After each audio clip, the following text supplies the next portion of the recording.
ऐसे नहीं, महिलाओं के लिए आप गा रहे हैं तो थोड़ा उनसे तालियां बजवाइए। अभी मान के चलिए अपने घर में छोटा से बच्चा के मारे के होई ना तो उनकर हाथवा ना दुखाई। जानते हैं चाचा जी, मैं सम्मान करता हूं हिंदुस्तान की सभी महिलाओं का जो भूखी रह सकती है, बगैर पानी की रह सकती है, लेकिन कभी चुप नहीं रह सकती है। लेकिन आज पहली बार देख रहा हूँ कि महिलाएं चुप है। आप लोग भी थोड़ा सा जयकारा लगे। हाँ आइए ज्योति जी एक बार। लेकिन हमारी चाची माई के दरबार लगोले बड़ी। भैया एक मिनट, राजू भैया बस कॉर्ड। जो चाची बैठी है वो जानती है क्या कह रही होंगी माँ से। दिया जला दुलारी बड़ी दुलारी बड़ी दुलारी सबका से होई सुकुआर हो हमार मैया माई दुलरी बाड़ी थे। ऐसे बढ़िया क्या करें आई वही माहौल में हमार मन करे तो अब ना ना ना नहीं कोई पहले गंगा जी नहाए मैया जलवाले वो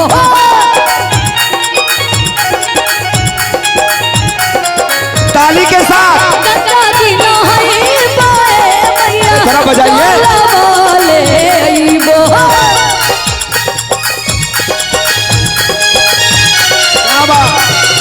आंगनाली पैबो मैया काला साधा रईबो आंगनाली पैबो मैया काला साधा रईबो।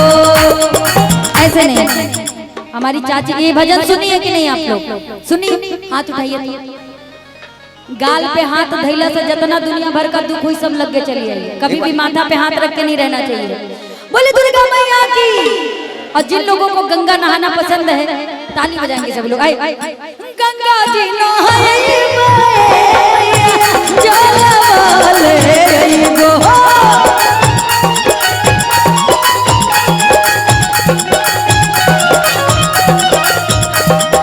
गंगा जी नहाए मैया जलवाले आईबो आंगनाली पैबो मैया कलला धारइबो आंगनाली पैबो मैया कलला धारइबो। भैया सुनिए ना, ए राजू भैया निमिया के डाढ़ मैया लावेली झूलू हवा निमिया के डाढ़ मैया लावेली झूलू हवा के भैरो भैया झूलुआ झुलावे हो के भैरो भैया झुलुआ झुलावे हो।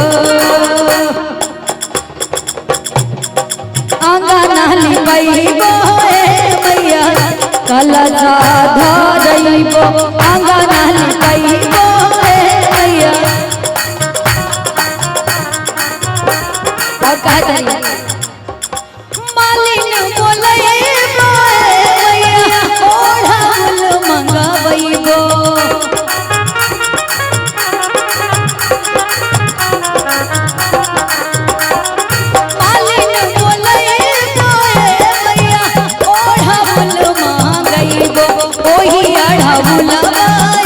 मैया तोहरा चढ़इबो ओही अढ़उलवा ए मैया तोहरा चढ़इबो।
भोगवा लगइबो खीरवा बनइबो ए मैया भोगवा लगइबो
हवन करइबो ए मैया होमवा जोड़इबो हवन करइबो ए मैया होमवा करइबो अंगना लिपइबो ए मैया कलशा धरइबो अंगना लिपइबो ए मैया कलशा धरइबो अंगना लिपइबो ए मैया कलशा धरइबो अंगना लिपइबो कलशा धरइबो अंगना लिपइबो ए मैया कलशा धरइबो।